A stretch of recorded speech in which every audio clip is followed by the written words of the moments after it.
అందరికీ నమస్కారం. శ్రీ మాత్రే నమః. ఓం నమ శివాయ. ఓం శ్రీ సాయిరామ్.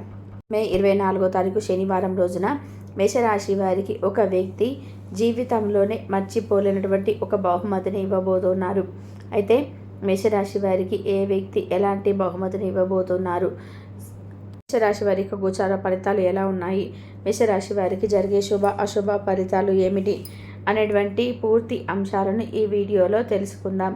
వీడియోని మాత్రం ఎక్కడా కూడా స్కిప్ చేయకుండా చివరి వరకు చూడండి. అప్పుడే మేమేం చెప్తున్నామో మీకు పూర్తిగా అర్థమవుతుంది. ఇక వీడియోలోకి వెళ్తే కనుక మేషరాశి అనేది రాశి చక్రంలోనే మొట్టమొదటి రాశి. అశ్విని నక్షత్రం 1, 2, 3, 4 పాదాలు, భరణి నక్షత్రం 1, 2, 3, 4 పాదాలు, కృతికా నక్షత్రం 1వ పాదంలో జన్మించిన వ్యక్తులని మేషరాశిగా పరిగణిస్తూ ఉంటారు. ఈ మేషరాశి వారికి ఇక ఖచ్చితంగా ఈ సమయంలో గోచార విషయానికి వస్తే కనుక వీరికి అనుకూలమైనటువంటి ఫలితాలు అయితే ఉన్నాయి. మేషరాశిలో జన్మించినటువంటి వ్యక్తులకి సంతోషకరమైనటువంటి జీవితం ఉంది. అలానే కొన్ని విషయాలలో మాత్రం ఆచితూచి అడుగులు వేయండి. అనవసరంగా మాటలు మాత్రం పడవేసుకోవద్దు. కొన్ని విషయాలలో జాగ్రత్తగా ఉండాలి. అనవసరంగా మీరు మాటలు పడవేసుకోవడం, నోరు జారడం కానీ ఇలాంటివి చేస్తే తిరిగి అవి మీ వద్దకే సమస్యగా మారే అవకాశం ఉంటుంది. కనుక మేషరాశి వారు మాత్రం ఈ విషయంలో జాగ్రత్తగా ఉండండి. ఈ రాశిలో జన్మించినటువంటి వ్యక్తులకి ఈ విషయంలో చాలా జాగ్రత్త అనేది అవసరం. ఇక ఈ రాశి వారికి ఈ విషయంలో జాగ్రత్త తప్పనిసరి అవసరం. ఈ విషయంలో కనుక మీరు జాగ్రత్తగా లేకపోతే కోర్టు కేసుల వంటివి కూడా మీ పైన వచ్చి పడే అవకాశం అయితే ఉంటుంది. కనుక కోర్టు కేసుల విషయంలో కూడా జాగ్రత్తగా వ్యవహరించాలి. ముఖ్యంగా ఆలోచించి ఆచితూచి నిర్ణయాలను తీసుకోవాలి. ఒకవేళ పొరపాటు చేసి ఉంటే కనుక సరిదిద్దుకోవాలి.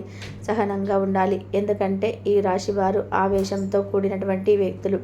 వీరికి ఆలోచించి నిర్ణయాలు తీసుకోవడం కాస్త అంటే తెలియదని చెప్పుకోవచ్చు. కానీ తెలివితేటలు అధికంగానే ఉంటాయి. కానీ వాటిని సమయస్ఫూర్తి లేకుండా అంటే ఆలోచించి నిర్ణయాలు తీసుకోరు. ఎప్పుడు ఎలా ఏ అవకాశాన్ని ఎలా ఉపయోగించుకోవాలో కూడా సరైన నాలెడ్జ్ అనేది కలిగి ఉండరు. దీనంతటికీ కారణం ఏమిటంటే మీ చుట్టూ ఉండే వ్యక్తులు, అంటే మీ మంచి కోరే వ్యక్తులను మీరు దూరం చేసుకుంటూ ఉంటారు.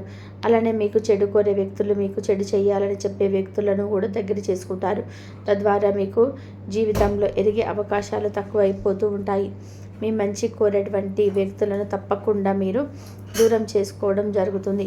అలా మీ మంచి కోరే వ్యక్తులను దూరం చేసుకొని మీ చెడు కోరే వ్యక్తులను అంటే పాముకి పాలు పోసినట్టు పెంచినట్టుగా పెంచుతారు. మీరు తద్వారా మీరు తిరిగి మళ్ళీ మీకు ఏదో ఒక రోజు కాటేస్తుంది. సో అలాంటి వ్యక్తులు ఈ యొక్క మేషరాశి వారు. కనుక జాగ్రత్తగా ఉండండి. మీ మంచి కోరేవారిని ఒక్కసారి వెనక్కి తిరిగి చూసుకోండి. మీ మంచి కోరేవారు ఎవరు, మీ చెడు కోరేవారు ఎవరు, ఇది వరకు మీ కష్టాల్లో ఉన్నప్పుడు మీకు సపోర్ట్గా నిలిచినటువంటి వ్యక్తులు ఎవరు, అలానే మీరు చెడు పని చేస్తున్నప్పుడు మీకు సపోర్ట్గా ఉండే వ్యక్తులు ఎవరు. అంటే చెడు పని చేసేవారే మీకు మంచిగా కనిపిస్తూ ఉంటారు. మీరు చెడు చేస్తున్నారనుకోండి, అప్పుడు మీరు చెడు చేసే పనికి సహకరించే వ్యక్తులు మీకు మంచిగా అనిపిస్తారు. అలాంటి మీకు మంచి కోరే వ్యక్తులు, మీ మంచి కోరే వ్యక్తులు కాస్త కఠినంగా మాట్లాడినా కూడా, అలానే కష్టంగా మాట్లాడినా కూడా మీ మంచి కోరి మీ భవిష్యత్తుని, మీ ఫ్యూచర్ని పూర్తిగా మీ లైఫ్ లాంగ్ హ్యాపీగా ఉండాలని కోరుకునే వ్యక్తులు కాస్త మీకు చెడ్డగా కనిపిస్తారు. సరే చెడ్డగా కనిపించారు కదా అని అందరితో వదిలేకుండా ఆ వ్యక్తుల పైన పగపడుతూ ఉంటారు. ఇలా మీరు చేసి చిన్న చిన్న పొరపాట్లు పూర్తి మీ లైఫ్ని స్మాష్ చేస్తూ ఉంటాయి, మీ లైఫ్ని స్పైల్ చేస్తూ ఉంటాయి. కాబట్టి ఆచితూచి నిర్ణయాలను తీసుకోండి. మీరు మంచి చెడును గ్రహించి నాలెడ్జ్ని పెంచుకోండి. తర్వాత ఈ యొక్క మేషరాశి వారికి ఈ సమయంలో ఒక వ్యక్తి మర్చిపోలేనటువంటి బహుమతిని కూడా ఇవ్వబోతూ ఉన్నారు. అది ఏమిటి అంటే కనుక మీ యొక్క భాగస్వామికి కావచ్చు, లేదా మీరు ప్రేమికులై ఉంటే ప్రేమికులు కావచ్చు, లేదంటే మీ తల్లిదండ్రులు కావచ్చు. ఈ సమయంలో మీకు మర్చిపోలేనటువంటి బహుమతి ఏమిటంటే కనుక మీరు ఇష్టపడినటువంటి వ్యక్తులను మీకు ఇచ్చి పెళ్లి చేయడం. ఇంతకు మించిన బహుమతి మీకు లైఫ్లో ఉండదని అనుకుంటా. ఇలాంటి అంటే మీకు జరిగే అవకాశం అయితే ఉంటుంది. ఇలాంటి ఒక సంఘటన జరిగే అవకాశం ఉంది మేషరాశి వారికి. మర్చిపోలేనటువంటి బహుమతిగా భావిస్తూ ఉంటారు. లేదా మీ యొక్క జీవితం భాగస్వామి ఎవరైతే ఉన్నారో వారు మీకు మర్చిపోలేనటువంటి ఒక మంచి బహుమతిని కూడా ఇవ్వబోతూ ఉన్నారు. ఇలా మీ యొక్క లైఫ్ అనేది సాఫీగా సాగిపోతుంది. మీ యొక్క దాంపత్య జీవితంలో ఉండేటువంటి చిన్న చిన్న సమస్యలు కూడా తొలగిపోయే అవకాశం అయితే ఉంటుంది. ఇక ఈ రాశిలో జన్మించినటువంటి వ్యక్తులకి అయితే ఈ రకమైనటువంటి గోచార ఫలితాలు అయితే ఉంటాయని చెప్పుకోవచ్చు. ఇక ఈ రాశిలో జన్మించినటువంటి వ్యక్తులకి ప్రస్తుతం నడుస్తున్నటువంటి గోచారం అయితే ఈ విధానంగా అయితే ఉంటుంది. అయితే ఈ రాశిలో జన్మించినటువంటి వ్యక్తులు ఎవరైతే ఉన్నారో వారు చాలా మంచి వ్యక్తులు కూడా.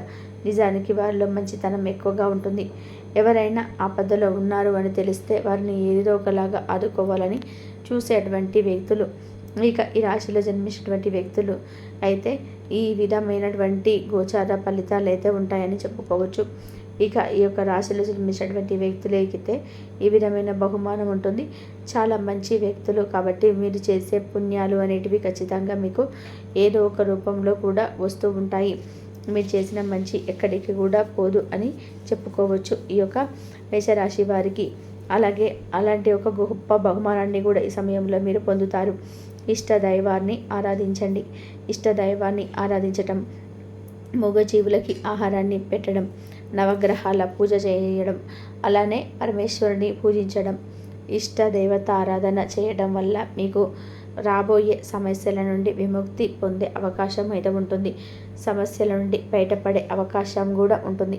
కాబట్టి ఇష్టదైవారాధన ఈ యొక్క రాశి వారికి చాలా మేలు చేస్తుంది. రాశి వ్యక్తులకు మాత్రం శాస్త్ర పండితులు తెలియజేస్తున్నారు, మీకు అనుకూలమైన గ్రహచారం అయితే ఉందని మనం చెప్పుకోవచ్చు. ఇక గ్రహచారం మిమ్మల్ని అదృష్ట దేవత అయితే వరించబోతుంది. ఈ యొక్క అదృష్ట యోగం వల్ల మీకు దళారత కూడా మారిపోతుంది. మరి కొద్ది రోజులు మీ దశ అనేది తిరిగిపోతుంది. మీరు ఎన్నో రోజుల నుంచి ఎన్నో కష్టాలను, సమస్యలను, బాధలను అయితే అనుభవించారు. కానీ ఇప్పటి నుంచి అయితే మీ యొక్క సమస్యలు, బాధలు అన్నీ కూడా తొలగిపోతాయని చెప్పుకోవచ్చు. దరిద్రం అంతా కూడా పోతుంది. అదృష్టమైతే అదృష్టవంతులు కూడా అవుతుంటారు. మీకు పట్టిన అదృష్టాన్ని ఎవరు కూడా ఆపలేరండి. మీరు నమ్మిన నమ్మకపోయినా మీకు జరగబోయేది ఇదే. అనుకూలమైన గ్రహచారం కారణంగా మీరు పెండింగ్లో ఉన్న పనులన్నీ కూడా ఈ సమయంలో అయితే పూర్తి అవుతాయని మనం చెప్పుకోవచ్చు. ఇక మీకు ఆకస్మిక ధనాన్ని పొందే ఛాన్స్ అయితే ఇంకా ఎక్కువ కనిపిస్తున్నాయి. వ్యాపార ఉద్యోగాలలో అపారమైనటువంటి విజయాన్ని సాధిస్తారు. ఆర్థికంగా చాలా అనుకూలంగా అయితే ఉండబోతుంది. ఇక ఈ మేషరాశిలో జన్మించినటువంటి వ్యక్తులకైతే కుటుంబ స్నేహితులతో కలిసి యాత్రకు వెళ్తారు. వీరి జీవితంలో ఎదురైనటువంటి అపజయాలు ఏవైతే ఉంటాయో వాటిని మీరు అసలు కృంగిపోకుండా ఉండాలి. చాకచక్యంగా లక్ష్య సాధన తీసుకొని అడుగులైతే వేయాలి. విజయాన్ని సాధిస్తారు. ఇంకా ఈ సమయంలో అయితే మేషరాశిలో జన్మించినటువంటి వారికి అయితే వృత్తి, ఉద్యోగ, వ్యాపారాల మీ యొక్క మేషరాశి వారికి అనేక మార్పులు, చేర్పులు అనేటివి జరగబోతున్నాయి. గ్రహ సంచారం కారణంగా రాబోయే రోజులు మీరు ఊహించని మార్పులు అయితే చోటు చేసుకోబోతున్నారు. అయితే పై అధికారుల నుంచి ముప్పునైతే పొందుతారు. వారి యొక్క ప్రశంసల వల్ల ఆఫీసులకు మీకు విలువ అనేది పెరుగుతుంది. ఇక మీకు సమాజంలో మంచి పేరు, ప్రతిష్టలు అయితే లభిస్తూ ఉంటాయి. ఇక ఈ రాశిలో జన్మించినటువంటి వారి అయితే ఎక్కువగా దాన ధర్మాలు చేయండి. మీ యొక్క దాన ధర్మాల వల్ల మీ యొక్క కృత్రిమ ఫలితాలు అయితే మీరు ఖచ్చితంగా పొందుతారు. అలాగే మీకు దైవానుగ్రహం అనేది పుష్కలంగా ఉంటుంది. కాబట్టి మర్చిపోకుండా మీకు సహాయంకు తగ్గట్టుగా మీకు తోచిన దానికైతే దాన ధర్మాలు అయితే చేయండి. మీరు ఉత్తమమైన ఫలితాలు ఖచ్చితంగా 100% అయితే మీరు పొందగలుగుతారు. ఇక మీ జీవితం పూర్తిగా మారుతుంది. మీరు అనుకున్న ప్రతి కూడా సొంతమవుతుంది. గతంలో ఆగిపోయినటువంటి పనులన్నీ కూడా పూర్తి చేసుకుంటారు. అంటే కాదండి, కొంత వ్యాపార లావాదేవీలు, ఏవైనా బిజినెస్కి సంబంధించిన ట్రాన్సాక్షన్స్ అవన్నీ కూడా సగంలో స్టాప్ అయిపోయినవన్నీ కూడా ఆగిపోయిన పనులన్నీ కూడా ఈ సమయంలో పూర్తి చేస్తారు. ఈ యొక్క రాశి వారికి అయితే మంచి అభివృద్ధి అయితే సాధిస్తారు. ఆర్థిక బలం వల్ల మీరు ఆత్మస్థైర్యం కూడా పెరుగుతుందని మనం చెప్పుకోవచ్చు. ఆర్థికంగా మీ యొక్క ఈ మేషరాశి వారికి లాభం అయితే వస్తుంది. ఇకపోతే కోర్టు తగాదాలు ఉన్నట్లయితే కనుక మీకు సంబంధించినటువంటి భూములు ఏవైతే ఉన్నాయో అవి తిరిగి మళ్ళీ మీ సొంతం అయితే కాబోతున్నాయండి. వివాదాలకు చిక్కుకున్న భూములన్నీ కూడా మీరు మళ్ళీ మీ సొంతం చేసుకోబోతున్నారు. ఈ యొక్క రాశివారి వ్యక్తులు రాబోయే రోజులలో ఆర్థికంగా ఎంతో స్టేబుల్గా, చాలా బలంగా, దృఢంగా, గట్టిగా బలపడతారని మనం చెప్పుకోవచ్చు. ఇక ఈ రాశివారి వ్యక్తులలో అయితే ఇలాంటి మార్పులు అయితే చోటు చేసుకోబోతున్నాయని చెప్పుకోవచ్చు. ఇకపోతే ఈ మేషరాశిలో జన్మించినటువంటి వ్యక్తులకైతే ఎవరైతే ఉన్నారో మే 24వ తేదీన శనివారం రోజున ఈ మేషరాశి వారికి మిమ్మల్ని చీకొట్టిన వారు మీ కాళ్ళ దగ్గరికి రాబోతున్నారు. మరి ఇంతకీ వారెవరు అని తెలుసుకున్నారు కదండి. ఇంతవరకు చూసినందుకు ధన్యవాదాలు.